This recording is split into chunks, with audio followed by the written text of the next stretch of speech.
배웅 강추린 한국사 약속의 이름 최승걸입니다. 자, 2012년도 우리가 우정국 계리직 기출문제 또 한번 풀어봐야 되겠죠.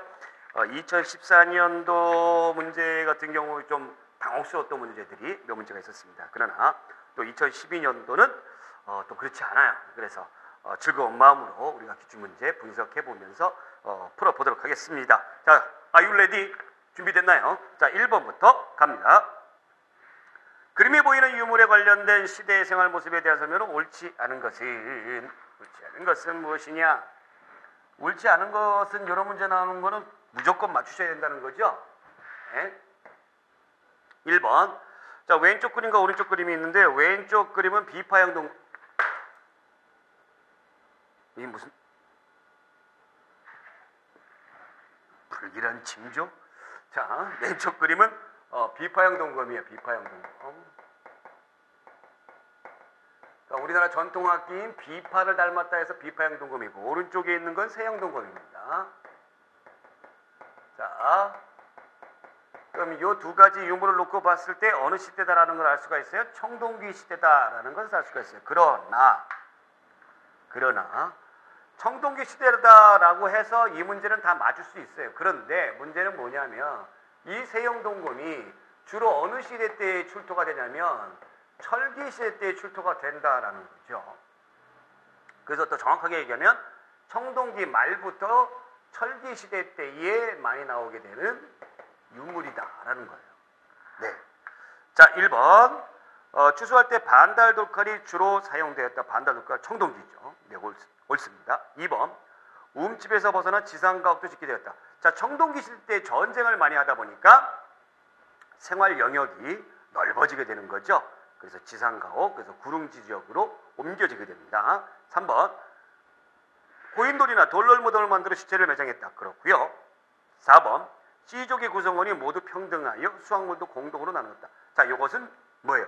신석기 시대죠. 신석기 시대. 그래서 정답은 4번. 네. 2번.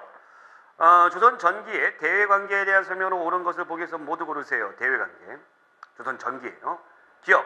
여진에 대해서는 북방 개척을 위해 무력 진압 강경책으로 일관했다. 자, 고려 정기 때의 대외관계, 외교관계를 우리가 뭘로 정의할 수 있냐면 4대 교린으로 정리할 수가 있어요. 4대 교린으로 정리할 수 있습니다. 그럼 4대는 뭐고 교린은 뭐냐? 4대. 큰 나라를 섬긴다라는 거예요. 그리고 큰 나라 어디예요? 명나라죠. 명나라예요. 교리는 뭐예요? 교리는 친구예요. 친구처럼 친하게 지낸다라는 거예요. 친구처럼. 그래서 여진하고 어디입니까? 일본이에요. 이게 교린이에요. 그러니까 4대는 무조건 잘 보여야 되니까 뭐 외교 정책이 변화가 되는 건 없는데 교리는 변화가 돼요. 친구인데 친구가 조금 약해. 약하면은 강경책. 얘네들이 굉장히 강해졌어. 그러면 슬슬 비유 맞춰주죠. 회유책으로 가게 됩니다. 회유책으로. 그걸 얘기하는 거죠. 자, 여진에 대해서는 북방 개척을 위해 무력 진압을 강경책을 일관했다. 아닙니다. 회유책도 있어요. 슬슬 꼬시죠. 어떻게 꼬십니까? 야, 우리 나라로 귀순해. 그럼 토지도 줄게. 뭐 이런 식으로 꼬시는 거죠. 자, 니은. 명건한 조공관계를 통해 문물을 받아들이고 경제적 신뢰를 취하였다. 네, 그렇습니다. 조공, 우리가 이 조공이란 말을 듣고 봤을 때 갖다 바치는 거죠. 갖다 바칩니다. 공물을 갖다가 바치는데 그럼 굉장히 굴욕적인 관계 아니에요. 갖다만 바치는 것이 아니라 가지고 가면은요. 가지고 가면 뭘 줘요. 예를 들어서 큰 집에 내가 큰형님한테 선물을 사들 가가지고 이렇게 뭔 들고 가요. 갈 때 그냥 맨손으로 보냅니까? 아니죠. 형이니까 더 많이 주죠. 이게 조공무역이에요. 이게 조공무역이에요. 네. 자, 디귿. 일본에 대해서는 세종 때 부산포, 제포, 연포 등을 개항하여 제한무역을 실시했다. 삼포개항이죠. 삼포개항. 리을. 유구 및 동남아시아 국가와는 조선의 이해관계가 크게 관계되지 않으므로 교류하지 않았다. 유구가 이제 류큐라는 곳인데요. 그 저 동남아시아 지방에 있는 국가들 얘기하는 거죠. 뭐 태국이라든가 뭐 베트남이라든가 이런 동네를 얘기하는 건데 이런 국가와도 그닥 많지는 않지만 교류를 했다는 얘기죠. 그래서 정답은 2번 니은과 디귿 골라주시면 되겠습니다. 자, 3번. 중국 외교관 황준센의 조선책략에 반발하여 쓴 글을 보기에서 모두 골라라. 조선책략 또 나오죠. 그러니까 이게 굉장히 중요하다는 얘기 또 나온다. 조선책략. 그러면 조선책략에 반발한 글을 골라라. 그럼 조선책략도 알아야 되잖아요. 알아야 됩니다. 제가 지난번에도 설명했지만 1880년에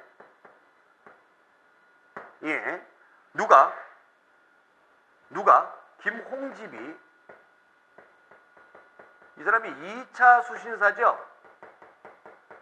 어디를 갔다 왔어요? 일본을 갔다 왔어요. 일본 갔다 왔는데 이 당시에 외교관이었던 황준센이 조선책략이라는 논문을 발표했는데 이 논문이 러시아를 우리가 막기 위해서는 어떻게 해야 되느냐라는 거죠.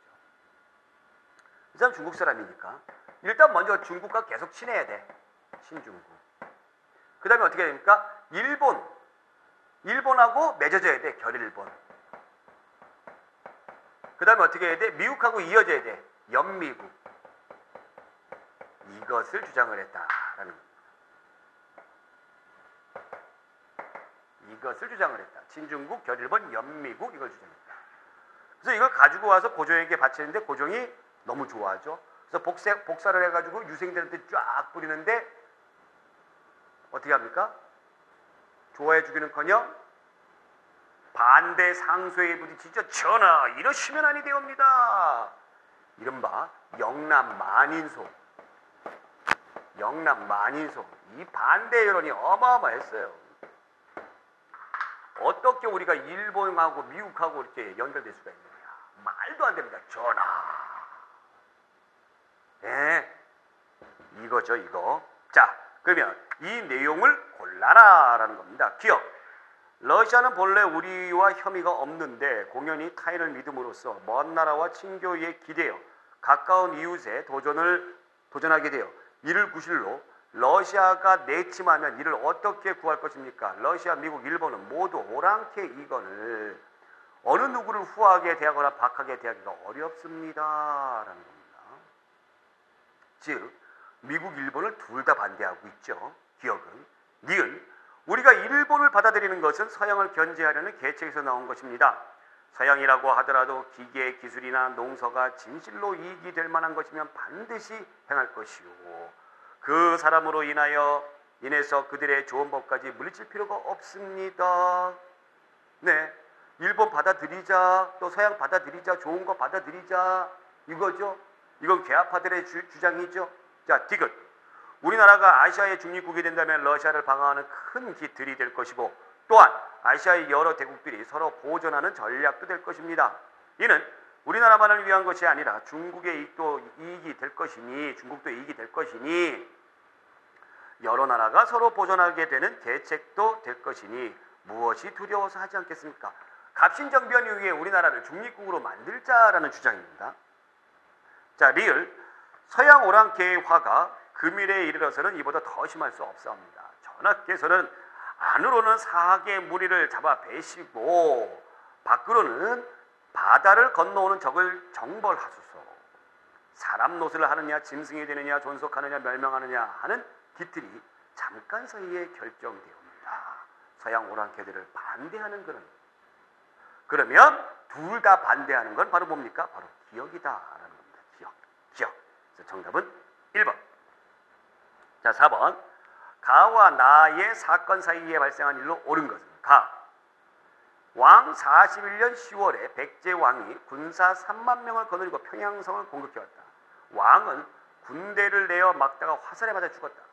고국의 들에 장사를 지냈다. 나. 즉위년 7월에 남쪽으로 백제를 정벌하여 10개의 성을 함락시켰다. 10월에는 백제의 관미성을 쳐서 함락시켰다. 되어 있습니다. 자, 4번 볼게요. 요 문제 중요한 문제죠. 백제가 쳐들어왔는데 죽었어요. 누구예요? 고국 원왕이죠. 고구려의 고국 원왕. 원한에 사무쳐 있다. 고국 원왕. 371년도에 371년도에 고국 원왕이 죽었기 때문에 371년도가 곧 소수림왕의 즉위 연도이기도 합니다. 자, 그 다음에 백제를 정벌했어요. 관미성을. 그래서 나는 곧 뭔 얘기냐면 광개토 대왕이에요.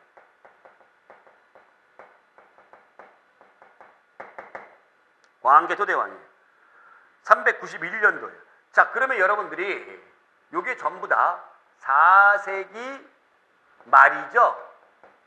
4세기 말이에요. 4세기 말. 4세기 말. 그러면 고국원왕과 광개토 대왕 사이에 누가 있느냐? 요 사이에 누가 있느냐? 바로 소수림왕이 있다. 소수림왕이 있다. 그럼 도대체 이 소수림왕은 무슨 일을 했느냐? 잘 보세요. 원한에 사무쳐 죽었어요. 이 상당히 괜찮은 임금인데 이 비운의 임금이라고 볼 수가 있습니다. 이 임금 때에 이 미천왕이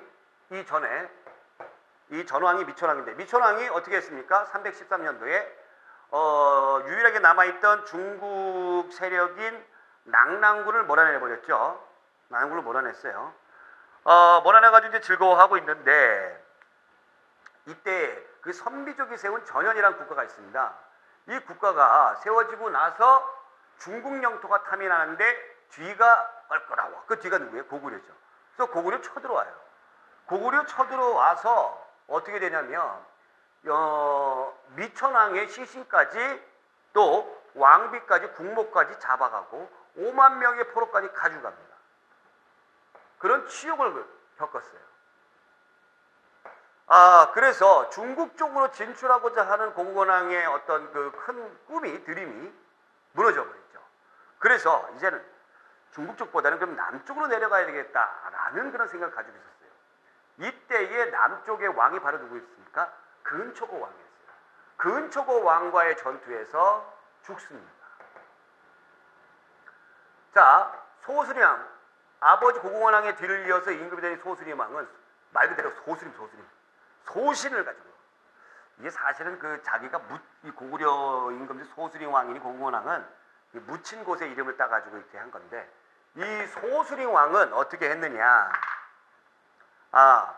국가 체제를 백제한테도 당하고 중국한테도 당했잖아요. 안 되겠다. 체제를 정비해야 되겠다. 그래서 평생 동안 국가 체제 정비에 노력을 했던 사람이에요. 그래서 국민을 사상적으로 통일시키기 위해서 불교를 받아들이고 율령을 반포하고 태학을 세웠습니다. 이걸 닦겠어요. 이 왕이 있었기 때문에 이러한 단합된 국가 체제를 바탕으로 해서 광개토 대왕이 나올 수가 있었던 것이다. 아시겠죠? 그걸 잘 알아두시기 바랍니다. 그러니까 소수리만 골라라! 라는 얘기예요. 이 문제는 소수리만 골라라. 1번 국내성에서 평양으로 수도를 옮겼다. 광개토 대왕 다음인 장수왕이죠. 자, 그 다음에 낙랑군과 대방군을 한반도에서 몰아냈다. 미천왕이죠. 전이죠. 불교를 공인하고 우리가 발표했다. 이거죠. 빈민구제를 위해 진대법 한참 전에 2세기 초에 누굽니까? 고국천왕이죠.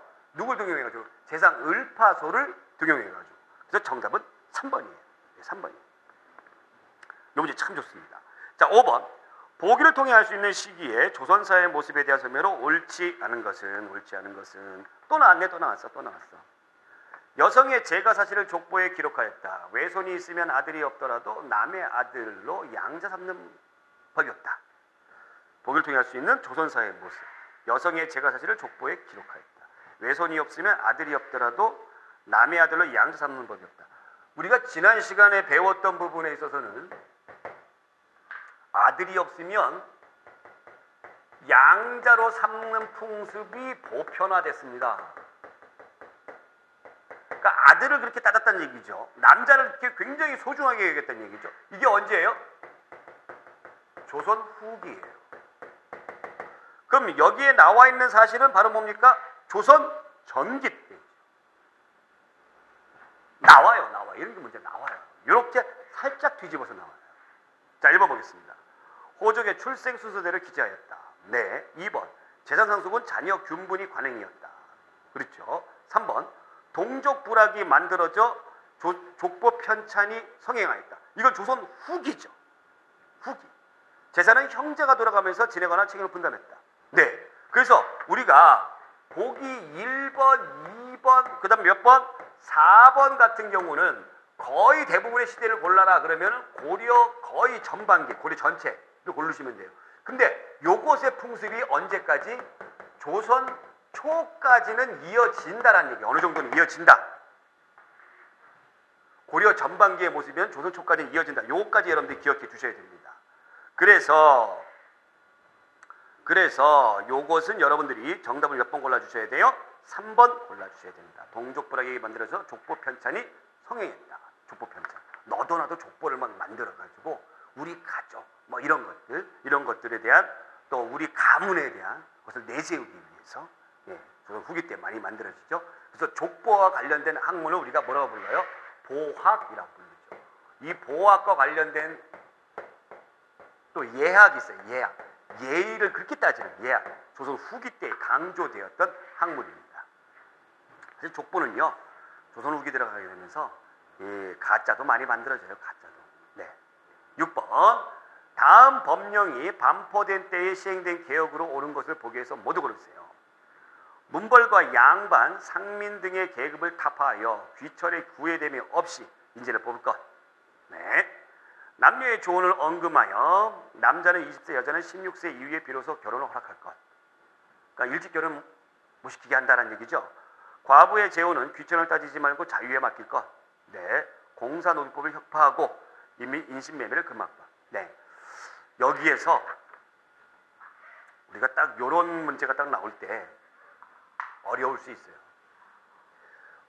근대화 시절에 여러분들 군대화 시절에 그 개혁 정책과 관련된 문제가 물어보는 문제가 많이 나오는데 아주 비슷한 게 내용들이 많아요. 특히 이제 갑오개혁과 갑신정변이 그렇습니다. 갑신정변에서도 신문제 타파를 주장을 하고 갑오개혁에서는 완전히 이제 없어지고요. 나오는데 이런 문제를 놓고 봤을 때 그럼 그걸 다 외워야 됩니까? 아니요. 그거 어떻게 다 알아요? 다 외운다고 해도 지금 당장 외워도 내일 다시 다 까먹어져요. 그럼 요령이 있다는 얘기죠. 어떤 요령을 가지고 우리가 해야 되느냐? 동학농민이 있습니다. 동학농민인데 이 동학농민에서 나왔던 부분이 바로 뭐냐면 과부 재가를 허용하자라는 게 나와요. 그러니까 동학농민에서 폐정개혁안 12개조 정부에 요구한 것을 딱 놓고 봤을 때에 이 사람들이 봉건제적인 그 악습을 없애달라는 것을 많이 주장을 해요. 그 가운데 과부제가가 있어요. 그러니까 갑신정변 때는 과부제가와 관련된 그런 게 없어요. 이 동학농민에서 이 사람들의 요구를 어느 정도 수용을 해서 나타난 것이 갑오개혁이에요. 그러면 여러분들 쭉 놓고 봤을 때에 여기에 과부의 재혼 딱 나오죠. 아, 그러면 이게 무슨 개혁이다? 갑오개혁이다. 갑오개혁인데 무슨 갑오개혁? 1차 갑오개혁이다 라는 거죠. 1차 갑오개혁. 자, 그러면 기억. 금본위제를 실시했다. 금본위제가 아니라 은본위제입니다. 은본위제. 자, 니은. 지방의 8도를 23도로 개편했다. 이건 2차 갑오개혁이에요. 자, 디귿. 국내부가 설치되어 왕시 사무를 전담했다. 맞는 얘기고요. 리을. 과거 제도를 폐지하고 새로운 관리 임용 제도를 마련하였다. 네, 맞는 얘기고. 여기 나왔네요. 위에 나와 있잖아요. 그죠? 미음. 재판소를 설치하여 사법권을 행정기관으로 분리 독립시켰다. 네. 그래서 이것도 2차 갑오개혁. 그래서 디귿과 리을입니다.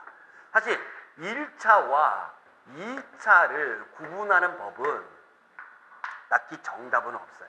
정답은 없는데 굳이 한다고 그러냐면 1차 갑오개혁 같은 경우에는 그 봉건제적인 풍습이라든가 시스템을 고친 데 주력을 했고요.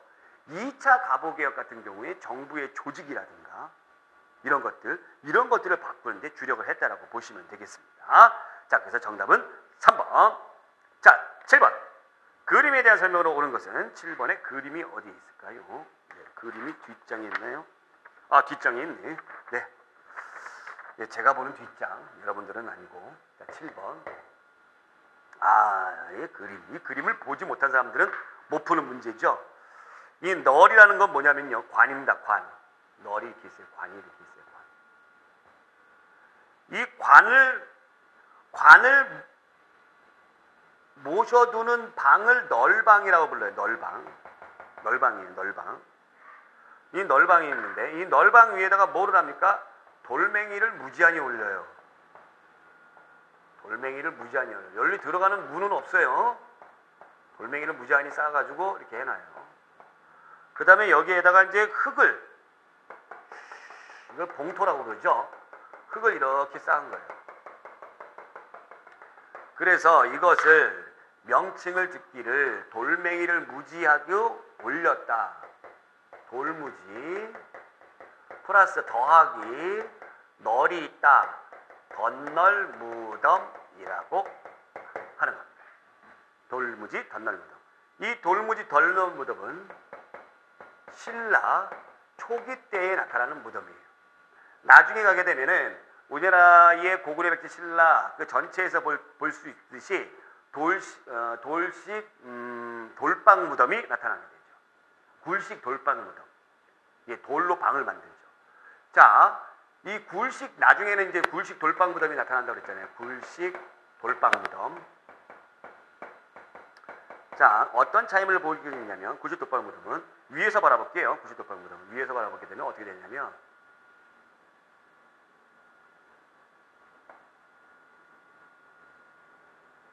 이렇게 돼 있어요. 위에서 바라보면 여기 방이에요. 방이에요. 이게 굴이죠. 굴. 여기 이제 큰 바위 같은 걸로 막아놔요. 그래서 원효대사가 친구 의상하고 당나라 유학 가다가 동굴에 들어가서 이렇게 자다가 목말라서 이렇게 물을 마셨는데 아침에 일어나고 이렇게 해골 빠가지고 그 동굴이 아니라 바로 이거예요. 이건데 이거 여기 문이 있죠. 그래서 큰 돌멩이만 걷어내면은 이 안으로 들어갈 수가 있어요. 그래서 여기에는 부장품이 없습니다. 다 도굴에 갔기 때문에. 대신 뭐는 남아있어요? 여기 이제 굴로 방을 만들었기 때문에 이 방에다가 인테리어를 했어요. 그림을 그렸어요. 그래서 벽화가 존재합니다. 여기는. 예. 근데 돌무지 덧널무덤 같은 경우는 입구가 없죠. 입구가 없고 오랜 세월이 지나면서 이게 무게가 있으니까 이게 무너져 버려요. 그래서 이 안에 있는 부장품들이 도굴이 어려우니까 보존이 잘 돼 있어요. 이 돌무지 덧널무덤의 대표적인 무덤이 신라의 천마총이에요. 천마총. 이거 잘 알아두시기 바랍니다. 자, 그러면 1번. 도굴이 어려워 많은 껴묵거리가 남아있다. 맞는 얘기일까요? 네, 맞는 얘기죠. 2번. 중국 남조의 영향을 받아 만들어진 세련된 무덤이다. 중국 영향을 받아. 아니죠. 3번. 돌로 널방을 짜고 그 위에 흙으로 덮어 봉분을 만든 무덤이다. 자, 돌로 널방을. 이게 바로 굴식 돌방 무덤이죠. 무덤 안에 그려진 벽화로 당시 사람들의 생활 모습을 알 수 있다. 이것도 굴식 돌방 무덤입니다. 자, 그러면 보기 2번에 나온 중국 남조의 영향을 받아 만들어진 세련된 무덤이다. 이게 이제 벽돌 무덤입니다. 벽돌. 이게 중국의 영향을, 그러니까 벽돌, 고대의 벽돌이 나타났다 그러면 아, 우리가 중국의 영향을 받았구나. 중국은 말이에요. 화강암이라든가 이런 돌멩이가 없어요. 그러니까 막 든든하게 이런 걸로 막 무덤을 만들지 못했죠. 대신 흙을 이렇게 잘 든든하게 해가지고 벽돌을 만들어서 그걸 쌓아가지고 무덤을 만들었던 것이죠. 그래서 벽돌 무덤, 대표적인 우리나라에 나타나는 벽돌 무덤이 바로 문영왕릉입니다. 문영왕릉. 자, 그래서 정답이 몇 번? 1번. 자, 8번. 보기에 가를 해결하기 위해 시행된 제도에 대한 설명은 옳지 않은 것은 가. 곡물 방납의 폐단이 나날이 심해집니다. 각 거울에서 곡물을 상납하려 할 때 받칠 수가 없습니다. 사 주인은 개인적인 주인이죠. 자기가 갖고 있는 물품으로 관청에 대신 내고 고을 농민들에게는 자기가 낸 물건값을 턱없이 높게 쳐서 10배의 이득을 취하니 이것은 백성들의 피땀을 짜내는 것입니다. 이것이 바로 방납의 폐단입니다. 방납, 대신 납부해 주는 것. 자, 그러면 이 제도에 대한 것을 우리가 물어보고 있어요. 이거 굉장히 중요한 제도예요. 공납이라는 거는 원래 뭐를 납부해야 되는 거예요? 뭐를? 그 지역별로 특산물 있잖아요. 뭐 대구 같으면 뭐 사과, 나두 같으면 배 이런 거를 현물로 납부하게 하는 거예요. 근데 이것이 너무 힘들어서 방납, 여기 나와 있는 그 지문에 나와 있는 방납의 폐단이 나타났는데, 이것을 고쳐보자 해가지고 나타난 것이 바로 뭡니까? 대동법이에요. 대동법. 제가 가운데 한자로 썼어요. 자, 대동법이라는 건 전국에 같은 것으로 내라. 같은 동사죠. 같은 거. 상하지 않는 거. 그 대표적인 게 이제 쌀 같은 곡식이에요. 그 다음에 이런 천이라든가 아니면 돈으로 내거라 라는 겁니다. 근데 당시의 사람들은 이 곡식으로 많이 그 거래를 했기 때문에 이것이 기준이 됐죠. 그래서 토지 면적당 1결당 몇 두를 내라? 쌀 10두를 내라 라는 거였습니다. 자, 이것을 하다 보니까 누가 반대를 해요? 땅 많이 가지고 있는 사람이 반대를 해요. 땅을 많이 가지면 많이 가질수록 이걸 많이 내야 되기 때문에. 그래서 광해군 때에 처음에 실시를 했습니다만 전국적으로 가는데 100년이 걸렸다라는 겁니다. 자, 그러면 서울은 말이에요. 서울은 맨날 이런 것만 받아요?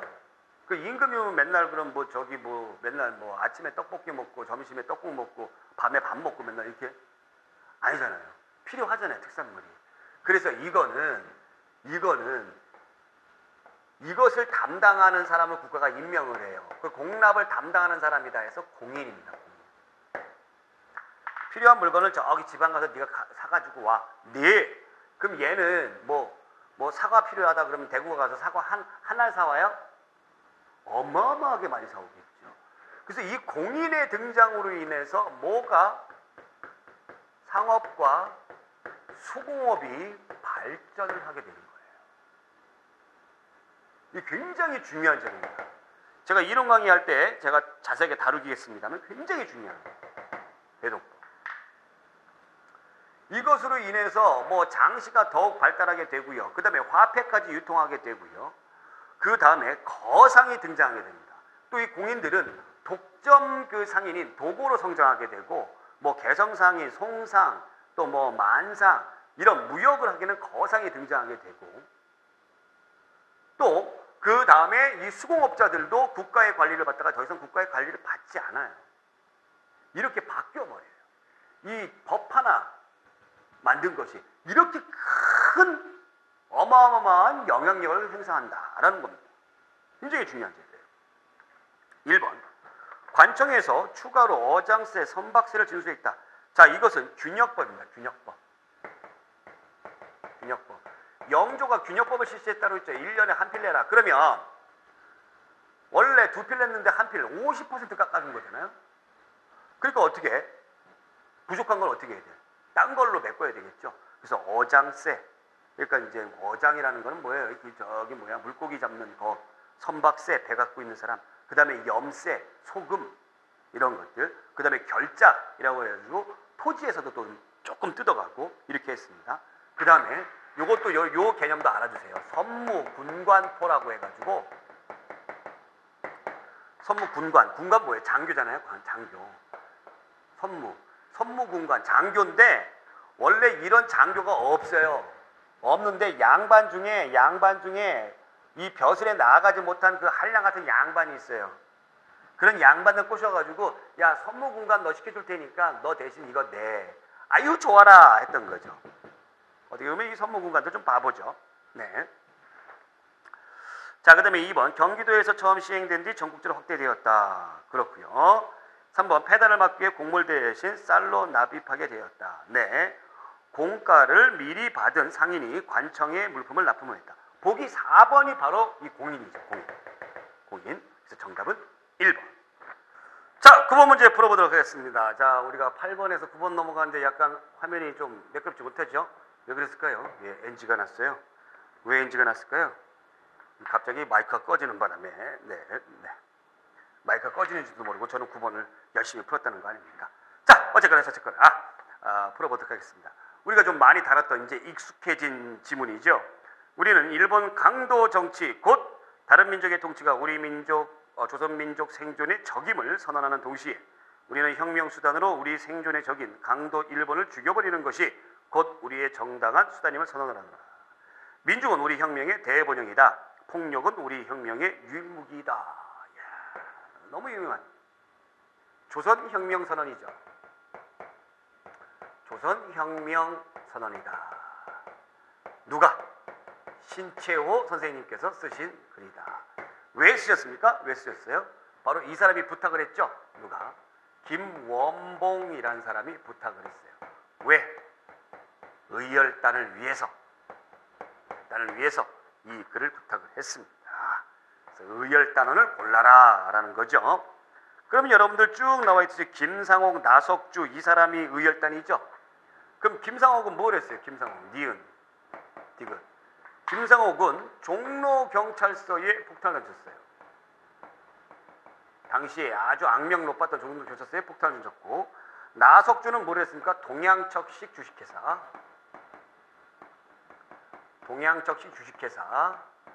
여기에다가 폭탄을 던졌던 분이죠. 이봉창은 여러분 김구의 한인 애국단을 얘기하는 것이고, 그 다음에 김두봉 있죠. 김두봉은 조선 독립동맹을 이끌었던 분이에요. 김두봉. 형제인가요? 형제 아니에요. 원투 전혀 관계없어요. 김두봉은 광복 이후에 조선인민군을 만드는 데에 큰 영향을 주었던 그런 사람입니다. 자, 이렇게 해서 정답은 2번. 자, 2012년도 우리가 우정국 계리지 기출문제 9번까지 풀어봤고요.